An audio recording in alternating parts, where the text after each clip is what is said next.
एक छोटे से शहर में सुनीता अपनी दो बेटियों के साथ रहा करती थी, जिनका नाम पायल और पलक था। पायल और पलक दोनों ही समझदार और मुंहफट लड़कियां थी। वो दोनों ही कॉलेज में पढ़ती और उनका लास्ट ईयर चल रहा था। ये कैसे कपड़े पहनकर तुम दोनों कॉलेज जा रही हो? तुम्हारे बाप ने देख लिया ना तो मुझे भी डांटेंगे। मम्मी, पापा को बताएगा कौन? मम्मी, आप इतना परेशान मत होया करो, ये तो आजकल का फैशन है। मेरी तो बात सुनती ही नहीं हो अब तुम दोनों, बड़ी जो हो गई हो। अरे अब तो ऐसे कपड़े पहनना छोड़ दो। मम्मी, कहा ना आजकल का फैशन है ये। और कॉलेज क्या हम बहन जी बनकर जाएं? हाँ मम्मी, पलक सही बोल रही है। कॉलेज अगर बहन जी बनकर जाएंगे ना तो सभी बच्चे हमारा मजाक बनाएंगे। ऐसा बोलती हुई दोनों कॉलेज के लिए चली जाती है। ऐसे ही कई दिन निकलते हैं। अब उन दोनों के एग्जाम चल रहे थे। सुनीता उनके कमरे में जाकर बोलती है, तुम दोनों तो बस फोन ही चलाती रहती हो। एग्जाम चल रहे हैं, कोई कह सकता है क्या तुम दोनों के? मम्मी, इतनी देर से तो पढ़ ही रहे थे, अभी तो फोन चलाने बैठे हैं। मम्मी, आपकी पलक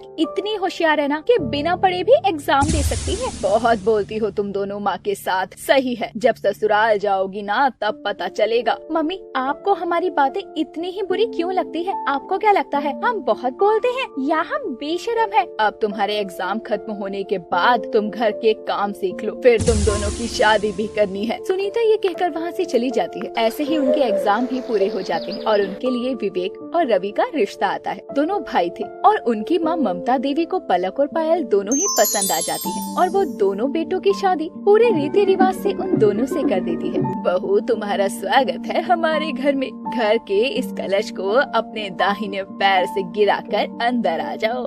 पलक उस कलश को हाथ में उठाकर अंदर ले आती है। मम्मी जी, आप इतने सारे अनाज में लात क्यों लगवा रही हैं हमसे? ये अनाज काम आ सकता है। बेटा, यही तो रस्म है। पायल अपना घूंघट ऊपर हटाते हुए बोलती है। मम्मी जी, आपकी ये सारी रस्मों में तो मेरा दम निकल जाएगा, इतनी गर्मी लग रही है इस घूंघट में।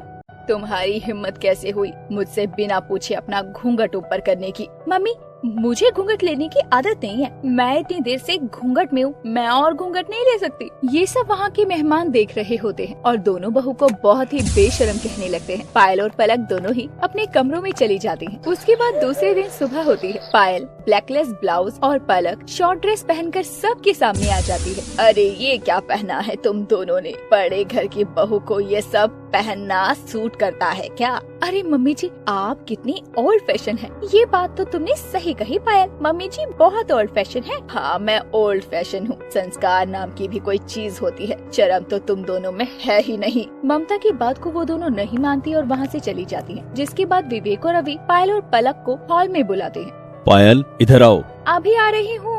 पलक, तुम भी इधर आओ, तुमसे कुछ बात करनी है। आती हूँ जी। दोनों ही बहनें हॉल में आती हैं तो अपने अपने पतियों को वहाँ गुस्से में खड़ा हुआ देखती हैं। क्या हुआ विवेक जी, आप इतने गुस्से में क्यों हैं? बताइए, आप दोनों को इतना गुस्सा क्यों आ रहा है? तुम्हें नहीं पता कि हम गुस्से में क्यों हैं? अरे क्या हुआ है, सही से बताइए। जब तुम दोनों से माँ ने एक बार बोल दिया कि ऐसे कपड़े नहीं पहनने हैं, पर तुम दोनों मानती क्यों नहीं हो? मैं आपको बता दूं, हम दोनों ऐसे घूंघट में नहीं रहने वाले। हम जो भी पहने हमारी मर्जी। ऐसा बोलकर दोनों वहाँ से चली जाती हैं। भाई, ये दोनों नहीं मानेंगी, ये दोनों तो बेशर्म है। विवेक और रवि दोनों ही समझ गए थे कि उनकी पत्नियां बेशर्म तो है ही और थोड़ी बिगड़ी हुई भी है। ऐसे ही कई दिन गुजर जाते हैं और वो दोनों रोजाना शॉर्ट ड्रेस पहनकर, तो कभी बैकलेस ब्लाउज पहनकर, कभी डीप नेक सूट पहनकर सबके सामने आ जाती थी और ये सब ममता को देखकर बिल्कुल अच्छा नहीं लगता था। फिर एक दिन उनकी बुआ सास उनके घर आती है, जिसका नाम मधु होता है। अरे भाभी, कहाँ हो तुम? अरे बुआ जी, आप, नमस्ते।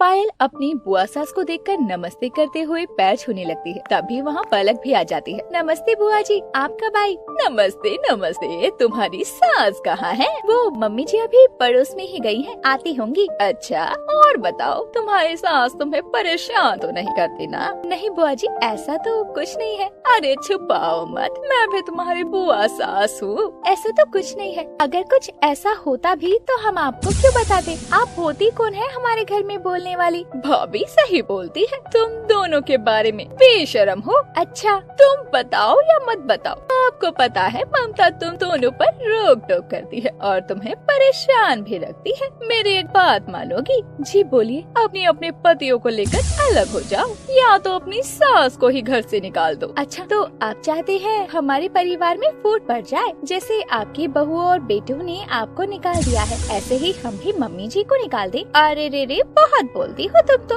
अपनी जुबान पर लगाम दो। क्या बोल रही हो तुम? सही तो बोल रही हूँ। हम तो बेशरम हैं और आप बेशरम के साथ बदतमीज भी हो। हमारे तो सिर्फ कपड़े छोटे हैं और आपकी सोच छोटी है। ये सब उनकी सास ममता दरवाजे पर खड़ी सुन रही होती है। मम्मी जी आप कब आई? जब मधु तुम्हें अलग होने की सलाह दे रही थी। अरे भाभी मैंने सब सुन लिया, कोई सफाई देने की जरूरत नहीं है। सही कह रही थी पायल, इनके तो सिर्फ कपड़े छोटे हैं और लोगों की तो सोच ही छोटी होती जा रही है। भाभी आप गलत समझ रही हो, मैं तो बस। मधु निकल जाओ मेरे घर से, इससे पहले कि मैं तुम्हें धक्के मारकर निकालूं। मधु इस समय उनके घर से चली जाती है। अब ममता देवी को समझ आ गया था कि उसकी बहुएं बेशरम जरूर है पर बेहया नहीं। मुझे माफ कर दो तुम दोनों, मैं तुम्हारी गुनहगार हूँ। मैंने तुम्हें कितने ताने दिए। मम्मी जी आपको माफी मांगने की जरूरत नहीं है। हाँ मम्मी जी आपको माफी मांगने की जरूरत नहीं। हम छोटे कपड़े तो पहनते हैं पर हमारी सोच छोटी नहीं है। सही कह रही हो बहू, आज के बाद मैं तुम पर कोई रोक टोक नहीं करूँ। जो मर्जी आता है वही पहनो और वही करो। इसके बाद ममता देवी कभी भी पायल और पलक को किसी भी बात के लिए उन्हें बेशर्मी का ताना नहीं देती। पायल और पलक भी ममता की बहुत इज्जत करती और सब खुशी खुशी रहने लगते हैं।